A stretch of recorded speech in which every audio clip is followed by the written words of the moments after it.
Do you feel the pressure to grow your business, but doing so feels a bit like drowning? Welcome to Slow Growth Business, the show for business owners and leaders to quiet the noise and lead your business to success, one day at a time, slow and steady. If you feel your business is running you and you're ready to run it, you've come to the right place. Now, here are your hosts, business coaches Jimmy DeGroat and me, Kyle Bullock. Hey, everybody. Welcome to the Slow Growth Business Podcast. I'm Jimmy DeGroat. That's Kyle Bullock right there. And my bull statue like a evil mastermind or something. I feel like Dr. Evil over here today. Put them in your hand like this. And Welcome to our podcast, everyone. There you go. Hey, I'm excited about this topic today because the topic is about you don't have to live like a refugee. You don't have to take a dive. You don't have to give away your product for no margin and self-imposed guilt and all that kind of stuff. So let's dive into this, Kyle. I'm so excited about it. You started talking about it this morning, and I thought that's what we're talking about today. Yeah, because I got a new toy. I got a new grown-up toy. Oh yeah, tell us about your toy. I got a new to me car. So I've just gone through the car buying experience again, and this is like a recreational fun vehicle. It's a Jeep. And I went out looking for, I wanted an old beat up Jeep. I didn't want something new. I wanted something old and muddied and beat up and ready to go, beat up some more. And, so I looked at a number of different Jeeps and a number of different places trying to find the one. And I like doing the car buying experience because as a sales trainer, you get to experience the worst and sometimes the best buying experiences out there. And if you're astute, you'll learn so much through that experience. And didn't you just buy a car recently? Right? Not recently. I'm just thinking back to the first jingle I ever sang and was hired and paid to do was, "You can have a comfortable car buying experience at Myers Rudolph Lincoln Mercury." And even back then, I was 18 years old and I got paid like $250 to sing that. Dang. And that was cool. But I was even thinking of the irony of there's no such thing as a comfortable car buying experience. Anyway, well, then my uncle saw me at church and he goes, "Is that you?" I'm like, "Yeah." And he goes, "That's the dumbest ad I've ever heard."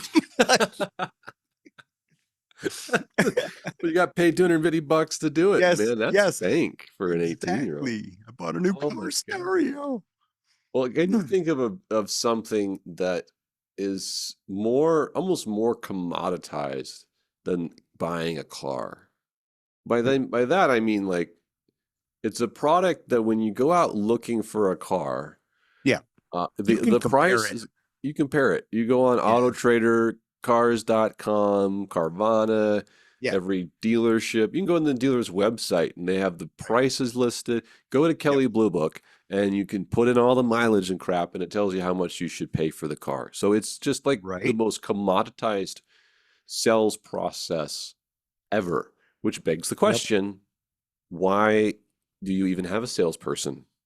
Because if you're just buying a car and you could put in the miles, you can put in the condition, you can put in the year, then it's going to spit out the price, and that's the price for the vehicle. But some magical reason you go to a car dealership, you go see a salesperson. Why? Right? Why? I got to haggle with this where you're guy? going with this. I love And then they're going to take you into an office somewhere to buy the car. And I just want to write you a check, get my financing, and walk out of here.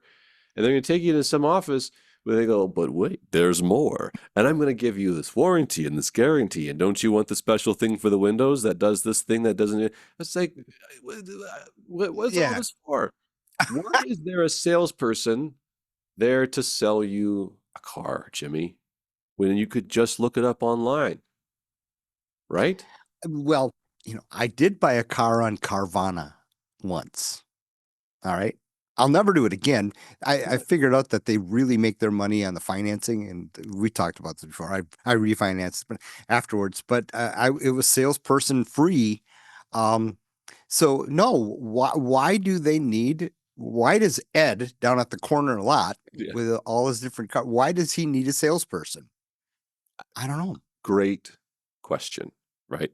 Right. And we've run into this with jewelry stores all the time, especially ones that are selling diamonds at low margins of jewelry. They see the price of gold going up, so I'm going to take my margins down because gold's going up or something, you know? Right. Right. It And makes it could be from a personal sense of guilt. It could be almost apologizing, all kinds of reasons. I don't want to gouge my customers, I don't Right, want them right, to, right. I live in a competitive area. Everyone's, Sure, sure. competing for my dollars. Begs the question, if jewelry is a commodity that you can look at, on a ticker tape, on a TV show, is Mhm. like, here's the market today, and this is what diamonds trade for, and this is what gold trades for. Then the question is, then why do you even have salespeople? There's Mhm. actually a store I know, a little bunny Mm. trail. I actually ran into a store one time years ago that sold diamonds and gold this way. They advertised it as such. It was Really? yeah, it was like a brick and mortar store, real store. They sold diamonds and gold. Um, direct to you. It was like, we'll do it for 10% above whatever, right? Yeah. And guarantee lowest prices. So they looked really cool, doing it, and they made all this money, and the business was absolutely a financial wreck. Yeah. They Yeah. were getting snowed under, and I'm not sure if they're still around or not. I Yeah. doubt it. So, okay, so it begs the question, then why do we even have salespeople and these things, jewelry for car buying? And so I'll quickly share the tale of two car buying experiences and what I ended up doing.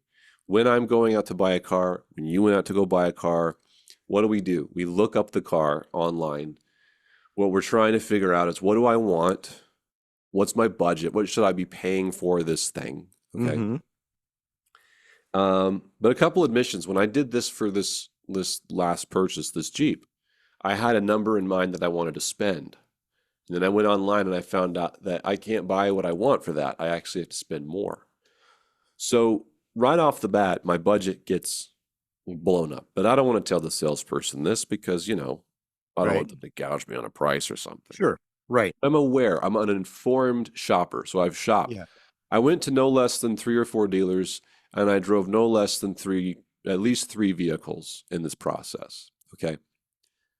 The worst of it is, I go to these car dealers and I get into a car, I drive it.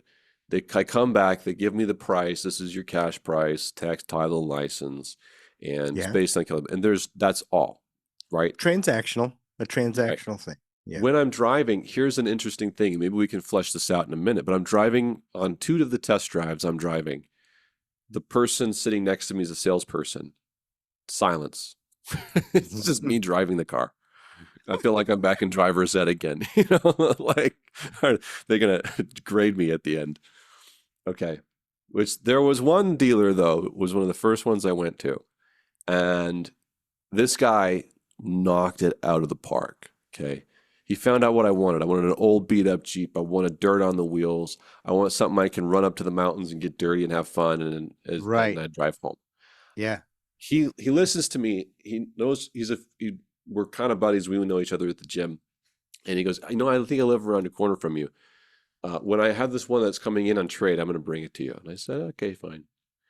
He shows up at my house one night with a Jeep, just been traded in, barely got the dealer plates on it, hasn't been cleaned. It is muddy, dirty. The seats are scratched. The window's Yeah. messy. It looks like a beat up old Jeep. Yeah. And he knocks on my door. He's like, come on, let's get in. And he takes me on a trip, and we're driving around, and we're talking about CrossFit. We're talking about the kids. He's talking about, I had a car like this. I got to drive the kids around, and we got ice cream all the time. It was great memories. We're just having a good time. And every once in a Sure. while he asks me, what is it you want in a car like this? Why do you want this for? Man, I I used to have a convertible. This fills that itch and that void, and I love it. And he's like, take the top off. So, okay. So what are we doing? He is listening to what I really wanted, wants to really solve a problem for me, and wants to find out what the problem is. Then he's just building relationship around the problem he's here to help solve. I can talk, but it doesn't hurt that you're tooling around in this thing either. No. He leaves me the keys overnight. He's like, I'm around the corner. I know where you live. Just leave it overnight. Right? And of course, so I got a question for you before you finish. Yeah. At what point in this transaction was that car sold? Before he drove up to my house. Oh, to be honest with you. Okay. Now, I wanted to look at it, and I wanted to, is this going to be mine? Does it fill the void? And it ticked all the boxes I wanted. Yeah. But there's a lot of boxes I didn't know what I wanted. Yeah. I didn't know what color I wanted. I didn't know what decals. I didn't know what extra whatever comes. I didn't know. Package. Yeah. I had a picture in my mind of tooling around on the weekends with the kids in the back, getting ice cream and running around the mountains. Like that was my image. And at every other dealer, they listened to what I wanted. I wanted a Jeep. I wanted it for this price, and I wanted it for fun. And check boxes up there. Yeah. Driving around in silence. But this guy listened, and he asked me about what I wanted, and he texted me back and forth about the kids and what's memories and what wouldn't constitute that. Let me jump to the end of the story. Yeah. Okay. There's the part in the car buying process where he's going to write you up, go in the back, they're going to sell you all the crap. And he goes, look, the add-ons, right? And he goes, look, the shop thinks that you should put $8,000 of extra work into this car. It's old, it's got 100,000 miles, whatever on it. He goes, I know what you want this for. You need this one thing fixed. Yeah. We got a buddy who's a mechanic at the gym. Yeah. He'll take good care of you. Don't buy the add-ons. My salesperson told me not to do it. And he was right. Yeah. And I'll never forget how he listened to what I wanted and then delivered it. Now, what was different in that price? What we're talking about is not giving away your margins and stuff. The stuff you sell, if it's a commodity, you can just go online and buy it yourself for less. Go to Carvana, go to Blue Nile, go find it and source it, buy it for less. Watches are guilty of this, timepiece. Yeah. Right? Terribly guilty. Yeah. But then why does a salesperson exist? The salesperson, if the salesperson exists to write up a ticket so that the transaction is completed, frankly, forgive me for saying this, salespeople, but it's the truth. AI can do it better. The internet exists because it doesn't need a salesperson. You go on with one click on Amazon and buy what you want. The salesperson, in our case here for jewelers, it's to pull it out of the case and show the customer. If that's all you're doing, I mean, that's not a salesperson. It's barely a clerk. It's a warm body to unlock the case. Yeah. A salesperson exists to solve problems for people. I believe that with all my heart. Yeah. And now the question is, how much would you pay for someone to truly solve your problem and remove the headache of having to do it yourself? Now, was the car that I picked the cheapest of the options? No. Did Kelley Blue Book say I could have picked it up for less? Yes. Do I care? Not at all. Exactly. That's why I asked you when you bought that car. When that car was sold. When he drove up in that car, that was when I was like, yeah, I like that one. I'll pay for that one. And then when he told me when he listened to my problems and he really told me, you don't need these add-ons, buddy. It comes with these warranties, and go talk to our other guy. He had your best interest in mind. He's my guy. He's my guy. He's your guy. Yeah. I saved his number. I'm going to call him next time I have myself or someone else who needs something. Yeah. So a salesperson solves problems. So I'm going to kick this back to you because I got excited in this whole process. You started this with not giving everything away in the pursuit of a sale, not giving away your margins, getting proper margins. And the question is like, okay, can you make a large margin on selling a natural diamond? Yes. You and I both know this. And is it Yep. dishonest? No, it's not. So I guess the question is, I genuinely believe that a salesperson is there to solve problems. And when they solve them well and they do it right, we're willing to pay for that Yes. person and return to that person. Okay. How much is that worth to the customer? How much is Yeah. the problem solving worth to the customer, Jimmy?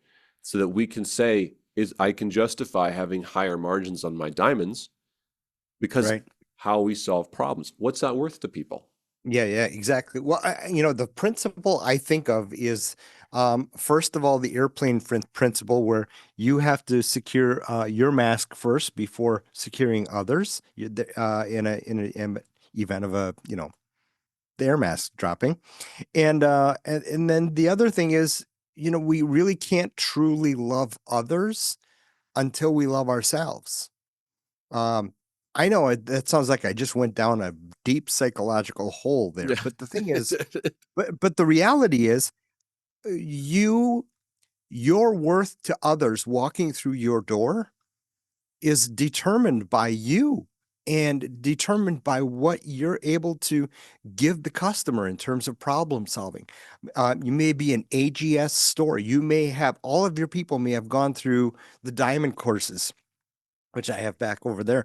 And they all may be certified, whatever. Okay, so there's a par that's set here, par. There's a level of excellence that's set. How much do we feel that we're giving? How much do we love ourselves? Um, and then to that customer is walking through your door. And I said to you, how many people nowadays have the time to go shop one store to another for price and all that type of thing?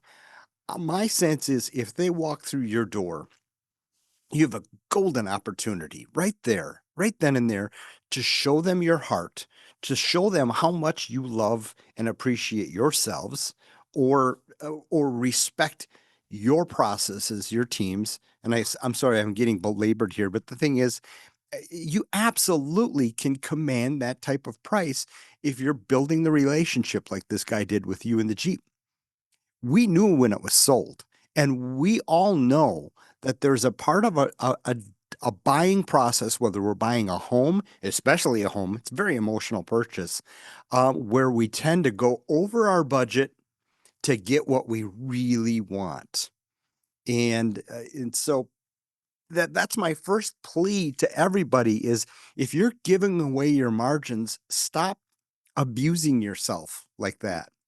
Stop abusing yourself. Appreciate who you are. Your years of experience, your knowledge, and also how you're going to care for that customer after the sale. And the internet can never do that. So I'm getting And, preachy. I'm sorry, but I'm getting myself more excited as I talk about this. to that person who, if you're one of the ways we treat jewelry in particular as a commodity, this used to be an old school thing with the AGS, right? Back in the day, gemological certifications. And I have a GIA graduate. Everyone here is a GG. When the value of your store and your sales team is in a certificate, I'm not Mhm. saying that's not important education, but I am saying Right. that if you are selling your store because everyone here has this gemological certification from this place with acronyms and stuff behind it, then you're still a commodity. To Right. your point, all that is another element of commodity. Mm-hmm. How important is it to buy your car from Toyota? To have it certified from Toyota? To the consumer, not that important. No. Not as important as its function, which is, I need a car that gets my kids to school and me to work and back reliably for the next 10 years. That's a Right. big one, right? Yeah. Yeah. What is far more valuable when you say having like that intrinsic value is what you're talking about, the value that I bring. It removes all the certifications for a moment, it removes the pricing for a moment, and it says, I have the ability to be heard and to listen. Yeah. And to listen is to be loved, is to feel love. And so how do I want my problems solved? Well, do I really want, okay, if I'm going to buy an engagement ring and I don't know anything about jewelry, do I really want to go online and search 10 different websites and compare them on different tabs to compare pricing, to understand the 4Cs I've never heard of in my life, to walk Yeah. into 3 or 4 stores on a weekend? It sounds like I've created a lot of homework for myself. And this is a romantic purchase.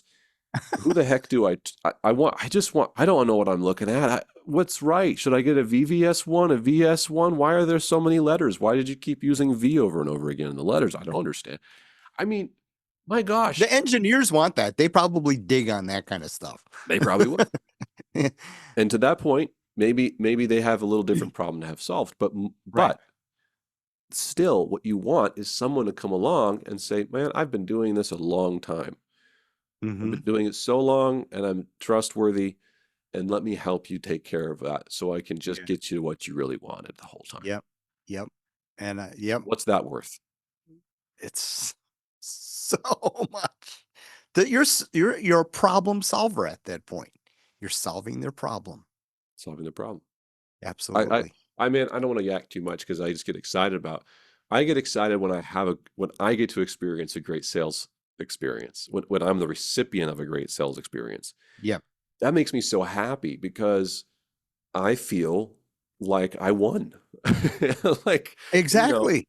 I've been telling the story about how this guy drove up to my house with a dirty car.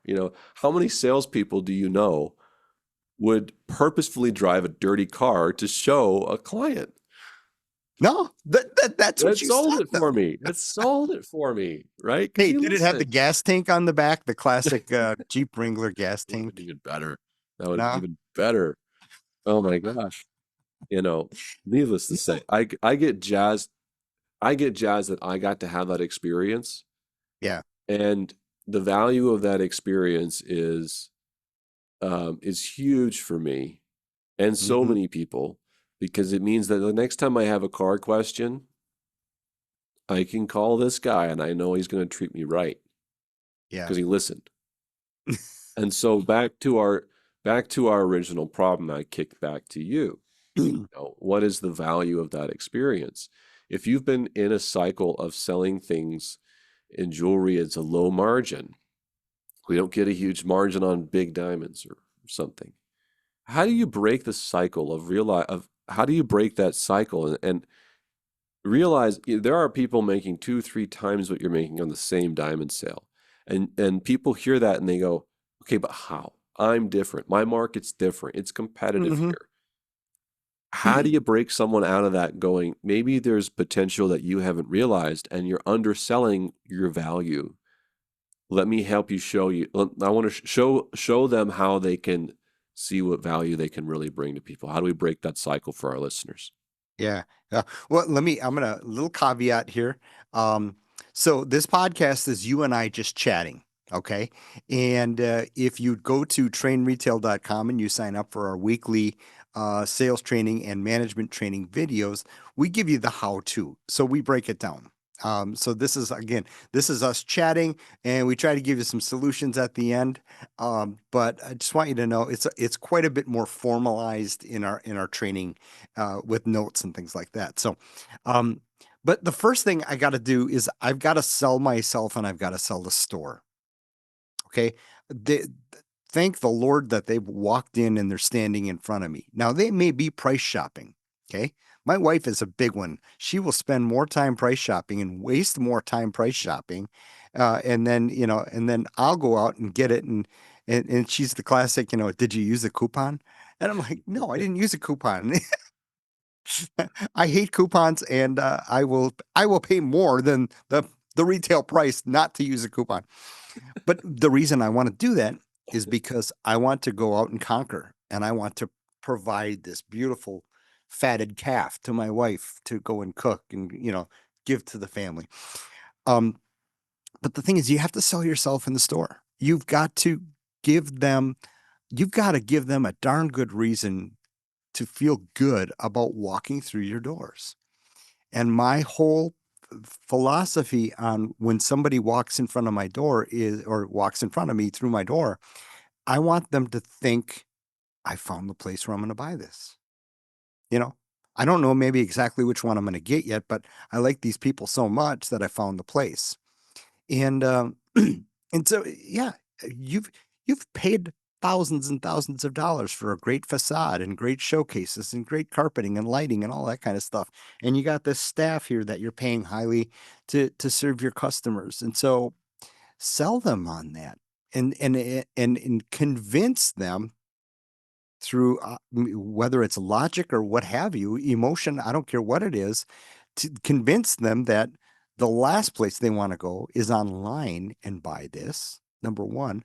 But also, and the last thing I'm going to say about this is that the experiences out there are so mediocre at absolute best in terms of the customer face to face that that's all you got to do is have a little bit of people knowledge, a little bit of people skills, a little sales skills, and you can win them over pretty quickly by giving them an experience that's different than what they've experienced out there. And I maybe if I can throw this in there at the end. You can, because it's your podcast. Well, so is it yours, and I want to bolster an idea that you sell a lot to our clients. And we don't have time to get all into it now, but you talk a lot about the book Unreasonable Hospitality by Will Guidara. Yeah. One of the thoughts that come out of that book, and we try to share with our clients through the sales training that Jimmy talked about, through management training that we also do, is creating valuable experiences and valuable problem is a science.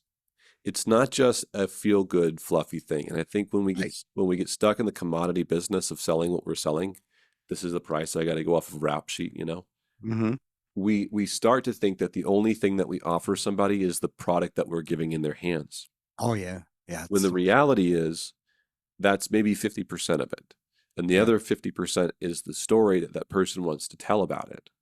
I want to tell a story about a guy that drove up with a dirty Jeep to my house and how I bought it because I was excited about this thing. That's a striking story. And as part of the experience of the thing I wanted. Yeah. When I go to a fancy restaurant, I want to talk about how I got to eat in Vegas at the Paris in the Eiffel Tower and looking over the Bellagio fountains. Mm-hmm. Is half the price or more of the meal wrapped up in that experience? Yeah. And you could call that overpriced if what you wanted was a cheap steak. But I didn't want that. I wanted the seat with the view. And I talk about the date that I got to have with my spouse and looking out over the fountains and all of that. The feeling. The feeling.